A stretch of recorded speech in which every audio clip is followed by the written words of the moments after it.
had 10 more people to come see it. You're a savage, Hanif. This is awesome. Okay. Yeah. So let me get this straight, Hanif. You did a $42,000 wholesale deal and you took $10,000 out of your assignment and you paid that to your bird dog. You paid Right. 10 grand to your bird dog. Correct. Wow. I no longer look for distressed properties. I look for a problem. You did a wholesale deal that made like $42,000. So I can't wait to hear all about this. Super exciting. Yeah. Congratulations. Thank you. Yeah, Wow, how amazing is that? That's really cool. Yeah. And so let's talk about your journey a little bit, because you also were able to do a handful of deals while still at your full-time job. And that's really impressive. And I think that's encouraging for a lot of people who are in that transitional phase. You know, it's always hard in the beginning when you're trying to juggle between like full-time job and real estate part-time, and trying to like balance all of that can be really tricky. So why don't you start out and first tell us a little bit about you, how you got started, and what that journey was like for you in the beginning? Hey guys, my name is Hanif Sykes, owner of HTS Solutions. And probably how I got started was, YouTube and watching your videos and stumbling across a few of Max's videos. So I actually got hurt at work, and not at work, but playing basketball. I was out of work for about 7 months, right? And I'm sitting home on the couch every day, watching useless TV. And I know I love real estate because my entire family did it. My dad and my grandpa owned, different buildings all throughout New York City growing up. My dad probably owned at least 10 houses at once, while working a full-time job. So trying to make extra money, I'm saying, you know what, let's not go against the grain. Let's just follow through with what I already know. And I stumbled across a few of your videos about wholesaling. I got a couple of friends that do it, but it sounds almost scamish when somebody else is explaining it to you, right? So I started in August of 2022. I probably had my first contract like early September. It wasn't a great contract, but I did learn a lot about myself and a lot about the process through that bad contract. I probably had another contract maybe 2.5 weeks later that closed, probably 2 months later for 12.5. And for me, to be honest, I just jumped right in, started making phone calls. I know a lot of local realtors that were taking me to distressed properties. Everybody asks how to get started, and my short answer is just take action. You could study for months and months on end, and you never get anywhere. You just have to jump in and get the process going. Yeah, and that was your case. So if you got started and you got your first contract a couple weeks after your initial introduction to wholesaling, is that what you said? Yeah. So my thing, and probably still is I go right to Zillow for sell by owner. Because I work full time, I don't have as much time to dedicate to driving for dollars or pulling lists and cold calling. The one thing I try to tell people is when you call someone for sell by owner, there's one thing that you know for certain: they want to sell. There's no struggle of trying to figure out if the property is available. You know for certain that person wants to sell, and just all about, getting it at the right number and locking that contract up. Yeah, that's a good point. It may not be a deal, but you know for certain that they at least want to sell. So right. And that's half the battle for most people. That's half the battle for in the beginning, oftentimes. So it's very common too that in the beginning you get into bad contracts. Like that's so normal. I can't tell you how many people I talked to, and their first 1, 2, or 3 contracts were like canceled. Right. But you know what?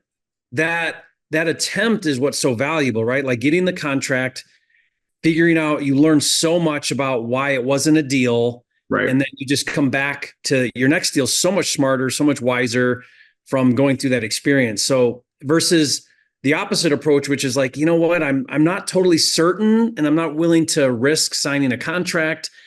I'm going to wait until I get the most obvious, perfect, no-brainer deal in my lap, and then I'll do a contract.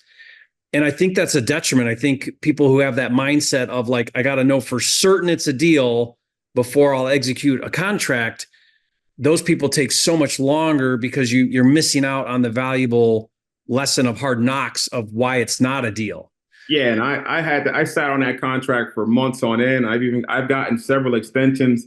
I must have showed this property probably to 65 buyers, right? And what I've learned also through this process, there's always going to be somebody for every property, right? It may not work for me, it may not work for you guys, but there's going to be somebody out there that will lock that contract up because the exit strategy works for him, right? It was a multifamily, it needed full rehab, not in the greatest town, right? But I did wholesale that one 2 months later for $2,500. Mm. Yeah. So, yeah. And then your second deal, how'd you find your second deal? Was that also for sale by owner? So this would be the $42,000 contract. Okay, let's talk. Okay. So I was talking about your 12.5, the Oh, second. so the 12.5, that was a for sale by owner. And Okay. that one was very interesting because I learned about probate. Her parents had passed and they owed so much against the house for medical bills that she wasn't going to walk with anything. And we went back and forth with the lawyers for months trying to get this thing to the closing table. So I was able to figure out a way to put the right number on the contract to close out all the lawyer fees and all any fees that everybody could, walk away with to settle debt. And I paid her out of pocket at the closing. I gave her a check out of my own pocket. So she walks away with some money. She wanted to move to Ohio. Mm. I ended up taking that same house, and the individual I wholesaled it to, he remodeled it within 3 months, and then he gave it back to me to wholesale again, and I made $10,000 again off of working with that buyer that I had met from New York City. Did he just want out, ran out of money, or got in over his head, or what happened? He didn't know much about the area, and I was closer to the area than he was. So he gave me the keys, and I would show the house for him. And he said, "Hey, man, whatever you could make on the top, feel free." He actually walked away with a pretty nice penny, and we've developed such a great relationship. We still continue to do deals together. Yeah. And that deal was meaningful to you. I think you shared because you were able to help this seller that was in a really tough spot. Yeah, and what I realized is I no longer look for distressed properties. I look for a problem, right? I look for a distressed owner, right? I look for a distressed situation. And every time I've used that method, I've won on the end. But more importantly, I've been able to help somebody else that thought there was no end at the end of the tunnel. And what I love about that is, like we really do change lives, the work that we do. We really do impact people's lives in such a way because no one else is willing to do that for some of these distressed sellers. I mean, agents aren't in a place to do it. They aren't set up to do that.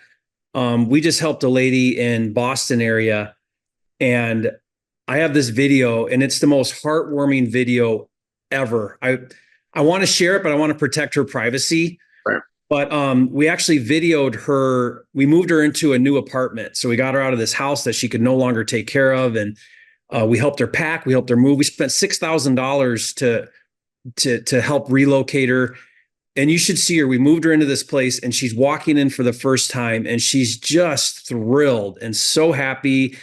And it's this beautiful new apartment that she's in. And anyway, it was just all the things that went into helping her with that deal.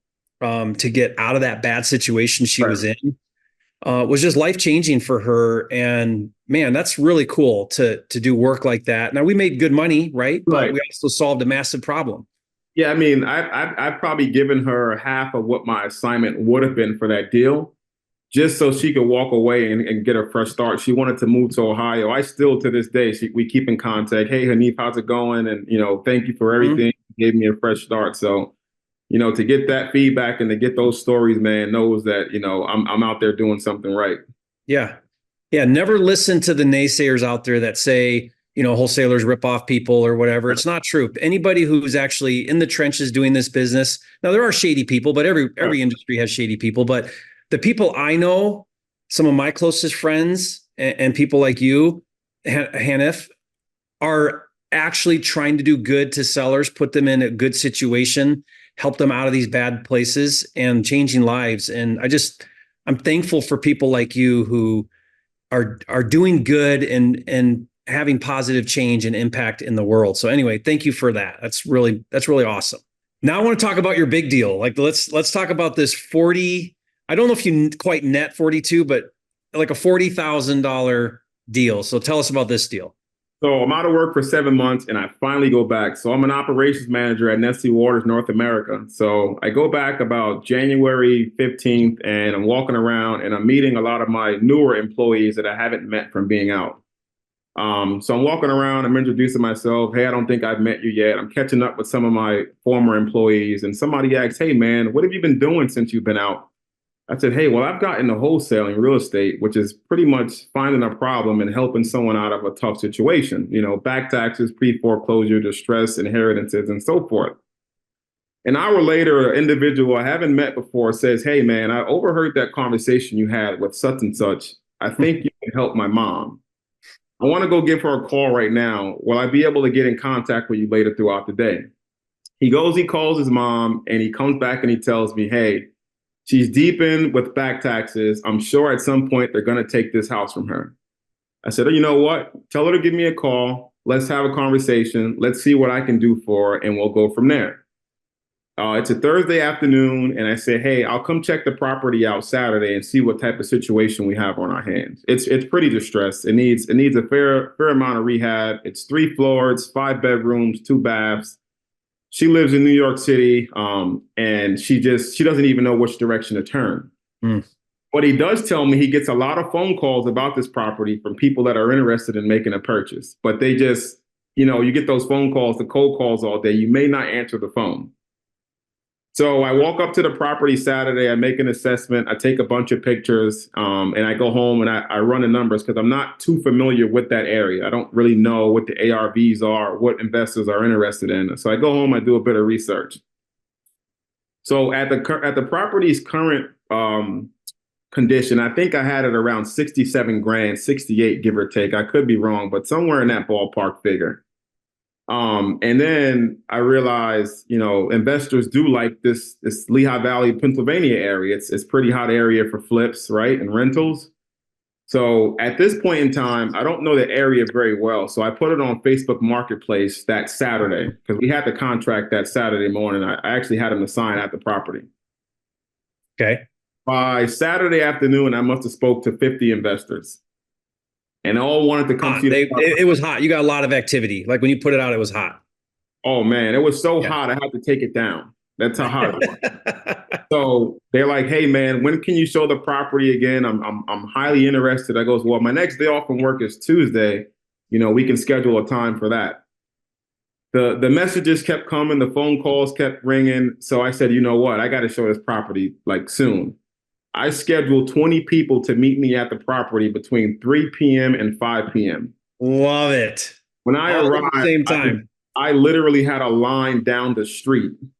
And what price did you put it out at that got so much attention? I put it out at 90,000. Okay. 90,000 I put it out at, not really knowing the area. I put it out at 90 grand, but obviously those guys know something I don't know because there's 20 guys outside, right? Did you quickly realize I can get a lot more for this? I quickly looked at my phone and went to Redfin and said, you know what, let me push the needle. But I didn't push the needle. I wanted to see how far it would go, right? Yeah. I have one individual walk out and says, what would it take for you to tell everybody right now that this property is under contract and you have a cash buyer? I said, shoot me a number. Wow. He came in at 103 cash. He was willing to close in 7 days. I didn't take his offer yet. So I went back to the property again the following day. I had 10 more people to come see it. On the very last, you're a savage, Hanif. This is awesome. Okay. Yeah. On the very last person to come check out the property, he's the very last guy. He walks down the street. He's got paint and everything all over his clothes. I said, he must be coming from another flip. He walks in, he takes some pictures. He walks outside. He goes, I'll give you 109 grand cash. I'll put the owner's money down right now. And I literally pull out my laptop and I assign the contract to him right there in the street. Nice. Wow. So I get everything over the title because I have a good relationship with the title company. I actually bought my primary home with them 4 years ago. Mm-hmm. But when I started wholesaling, I reached out again to ask would they do some of these assignments for me. And we've done probably 8-9 deals ever since. So really appreciative of those guys at that title company. That's great. The property has school taxes, back taxes. So I offered her 67. They were going to take 20 grand from her at the closing because she just owed so much. Lady in her 60s, she's looking to purchase a new home and get a fresh start. She didn't have any cash of her own. I had to go down to the city hall and pay some of the fines she had before selling. I think there was like some type of inspection that needed to happen that she had to pay $100 for. I went down there and paid that. She wanted a lot of the furniture out for her new place, right? I went back the next day and I was going on a flight to Virginia to look at another property the next morning, I moved literally her entire house, me and another guy, into storage, and I paid her for 3 months. I put all her belongings in storage myself. Mm-hmm. A week later, we have the closing. We close, and I get a check for 42 grand. Oh my gosh. I go back inside the title company. I go back to the office and say, hey, can you take 10 grand off of this assignment and can you give it to Miss Linda Clark? Wow. Why'd you do that? I mean, you gave her 10, you didn't have to give her 10 grand. Why'd you do that? I didn't have to do that. So there was a couple scenarios. There's a couple things within this scenario. Her son was, for me, her son was my finder. You know, he was the finder of this deal, right? Because had I never met him or had he never overheard my conversation, he bird dogged it. He bird dogged it for me, right? He bird dogged the conversation and he set everything up. I actually gave him the 10 grand for just bird dogging the situation, right? And what he did was on the back end, he'd tell a friend to tell a friend to tell a friend to tell a friend, right? And I've also was able to lock up another contract just from word of mouth from the work I did for his family. And did you tell him, the coworker, did you tell him that you would pay him 10 grand, or was that a complete surprise? He just wanted his mom out of the house. Yeah, just trying to help his mom out. That's it. Let me get this straight, honey. If you did a $42,000 wholesale deal and you took 10,000 out of your assignment and you paid that to your bird dog, you paid 10 grand to your bird dog. Correct. Wow. And do you feel like that was a good move? Like what? How do you feel about that now? I don't know, man. Blessings always seem to find me. I could be on this Zoom with you for 3 hours just talking to you about different blessings received. And I'm just the type to help somebody, right? And I get my blessings on blessing someone else, right? Could I have used the 10 grand? Yeah, sure. I could. We all could, right? But, yeah, you know, I think the right thing to do was to take care of him as well on the back end. And we've developed a great relationship from that entire experience. Yeah, I mean, I believe wholeheartedly in the law of reciprocity. You know, what you put out comes back.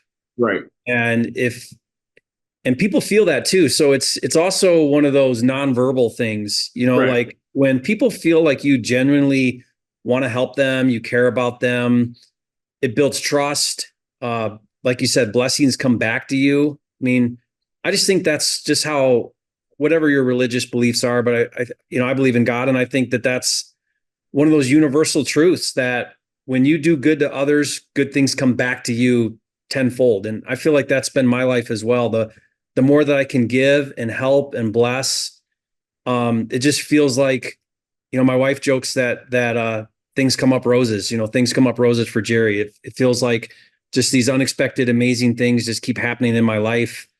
And it could be luck. Like you could look at that whole situation and think, okay, well, Hanif just got lucky. You know, it just happened to be at the right place at the right time. I'll tell you a really quick story that this reminds me of. I was in Old San Juan in Puerto Rico where I live with Sharif Medawar. And Sharif Medawar is like the largest commercial property owner in Old San Juan. So like you walk down the tourist district where the cruise lines come in, and he owns like every building there.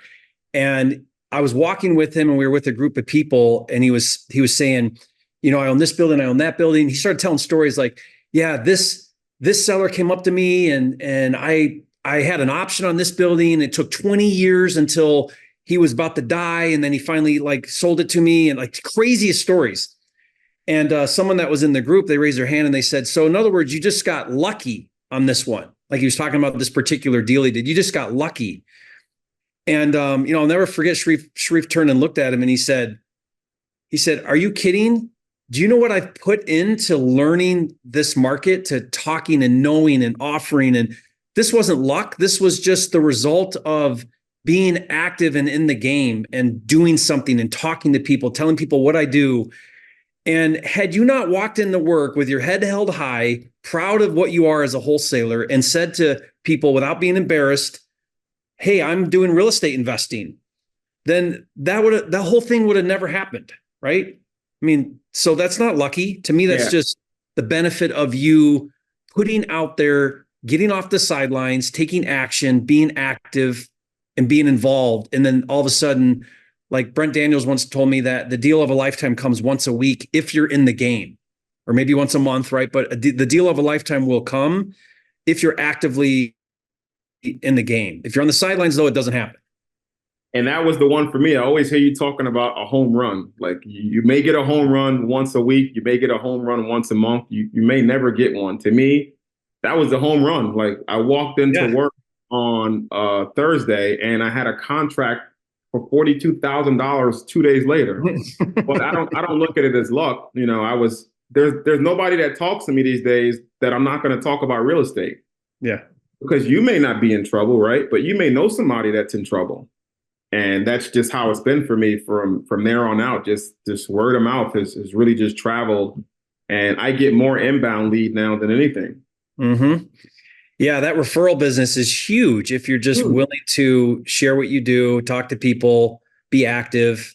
You know, don't be embarrassed, don't be afraid. Just get out there and tell people. It's amazing what will come back to you doing that. So that's what an amazing story. I love that story. Guys, leave and say, Hanif, you're a flipping genius, because that's just really cool. And just super proud of you for all that you're doing. What does the business look like for you now? What's it look like today? So I'm back to work full time. I just moved into another house. So I own 2 houses within the same development. The goal for me this year is just cash flow. So I like to purchase another property at some time within this year. So the business is pretty steady. I have 2 contracts currently. 2 that I'm looking to lock up, and just weirdly enough, I have a piece of land in the U.S. Virgin Islands, St. Croix, 52 acres that I'm looking to wholesale. And that came from me being at the right place and somebody overhearing my conversation. Yeah. Very cool. So still going to continue to actively wholesale, and you're looking to start acquiring some assets too? Correct. Yeah. I mean, you have to wholesale. That's just the meat and potatoes of the business, right? You have to. Yeah. Keep that money coming in. I mean, wholesaling the ATM. Yeah. I can't step away from what got me here. Just more so looking to build, a nice portfolio and just pretty much cash flow some money every single month. Yeah. Good for you. Well, please stay in touch. I want to hear more about your journey and the things you're doing, and just, it's so inspiring to hear your story. And I think a lot of people will get encouragement out of that. There's some comments in here that very inspiring. I love what Lucas said. Luck stands for laboring under correct knowledge. I love that. Yeah, man, it's great for anybody out there. It's tough. It's very simple. It's just not easy, but I promise you guys, if you want to become a great wholesaler, you just have to put the time in. You seriously have to put the time in. You have to become absolutely obsessed. I'm podcasting on the way to work. I'm podcasting on the way back home. I'm podcasting before I go to bed. It's just literally what I do all day long. My mind is just trained to, real estate. That's all I know. Yeah, continually learn and up your game. Right. I think one of the big takeaways I've got too from hearing you is a common theme I see with people who see success fairly quickly or eventually even, and that is you took imperfect action. And you talked about that in the very beginning, how when you got your first contract and then your second one was a successful deal, but at the time you were still super green, didn't know everything, but you knew enough to start to do something. And you knew enough to make an offer and to sign a contract. And oftentimes I say this a lot, that we think that we need to know everything before we do anything. And you don't need to know everything before you do anything. You just need to know something, before you, to be able to do the next thing. So like, what is step 1? And then do step 1. Then what is step 2? And then do step 2, instead of, well, I need to know all 10 steps before I can do step 1. And so like, you're a great example of that, because literally a couple of weeks in from learning what wholesaling even was, you're signing your first contract. And so like, that's the ticket to seeing success quickly, I think, is being willing to do that imperfect action, even though it's scary, even though you don't know all the steps yet, even though you're fumbling through and making mistakes. That's where the real growth happens. I remember filling out my first contract, watching your YouTube video on the proper procedures. And I used the Flipster. I had the contract. I had the assignment. That inspection clause was huge for me, because what if I can't close it? What if the work is, and just filled that out, and I made a lot of mistakes throughout that process, a lot of mistakes, but I made sure I sharpened up for the very next contract, and that was concrete. My numbers were accurate, process was seamless, and it was a tough one because of the probate, but it closed, and that felt like $1 million check. Like I still have all my paper checks from when I first started. Man, that's cool. I'd love to see that. Send me a picture of that. Okay, no problem. That's awesome. Yeah, and even that big one you did, the $42,000 one, it wasn't all smooth sailing. Like you had all kinds of issues on title, and you had to run around here, and like that's normal. Like solving problems, that's what this is all about. And you were willing to jump in and figure this out and figure that out, and got it to the finish line.